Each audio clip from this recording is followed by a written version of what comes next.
আলহামদুলিল্লাহ ওয়াসসালাতু ওয়াসসালামু আলা রাসূলিল্লাহ। সম্মানিত মুসলিম ভাই ও বোনেরা, আজকে আলোচনার বিষয়বস্তু হিসেবে সংক্ষিপ্ত দুটি বিষয় সাজিয়েছি, আর তা হচ্ছে যে মানুষের মধ্যে পাপ বৃদ্ধি পাওয়ার কারণসমূহ।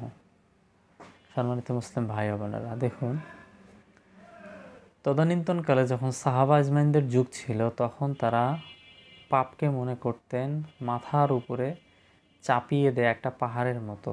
আর বর্তমানে মানুষ পাপকে মনে করে তাদের নাকের উপরে বসে থাকা, অর্থাৎ নাকের ডগার উপরে বসে থাকা মাছির মতো, যা একটু হাঁকিয়ে দিলে উড়ে যায়।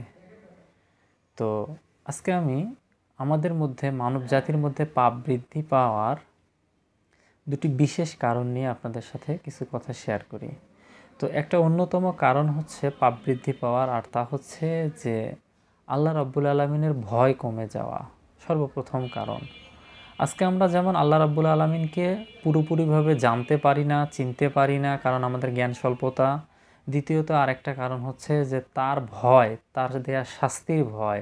তিনি যে আমাদেরকে জাহান্নামের কথা শুনিয়েছেন, জানিয়েছেন কোরআন এবং হাদিস মারফত, সে বিষয়গুলি কিন্তু আমরা অনুধাবন বা যথাযথভাবে গুরুত্ব দিয়ে দেখার চেষ্টা করি না।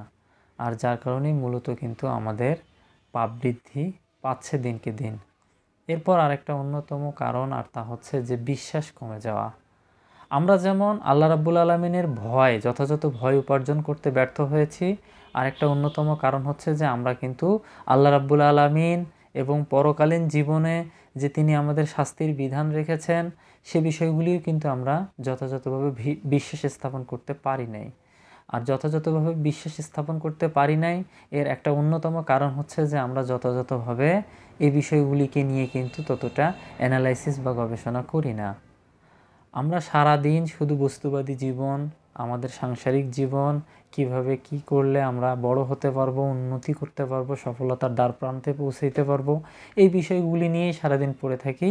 আর এর ব্যস্ততার কারণেই কিন্তু মূলত আমাদের আস্তে আস্তে পরকালীন বিশ্বাসগুলো কমে যাচ্ছে। আর যার ফলেই কিন্তু আমরা হালাল হারামের কোনো তোয়াক্কা করি না। আমাদেরকে আমাদের কাঙ্ক্ষিত সফলতা, কাঙ্ক্ষিত এই বস্তুবাদী সফলতা আমাদেরকে উপার্জন করতেই হবে। এই চিন্তা নিয়ে যখন আমরা চলি, আমাদের ভিতরে কিন্তু পরকালীন চিন্তা চেতনা কিন্তু হারিয়ে যায়। আর যার ফলেই কিন্তু আমরা আমাদের এই পাপাচারিতা দিনকে দিন বৃদ্ধি পাচ্ছে। আমাদের একজন সাহাবী ছিলেন, তিনি রাসূলুল্লাহ সাল্লাল্লাহু আলাইহি ওয়াসাল্লামকে জিজ্ঞেস করেছিলেন যে ইয়া রাসূলুল্লাহ সাল্লাল্লাহু আলাইহি ওয়াসাল্লাম, আমি কি করলে আমি কি করলে আমার পরকালীন জীবনে শান্তি পাব, এরকম একটা আলোচনা করেছিলেন। তো এ ব্যাপারে তিনি বলেছিলেন যে তুমি এমন একটি বিশ্বাস স্থাপন করো মনের মধ্যে, আর এর উপরে প্রতিষ্ঠিত হও, যাতে করে তোমার জন্য তোমার পরকালীন জীবনটা শান্তিময় হবে।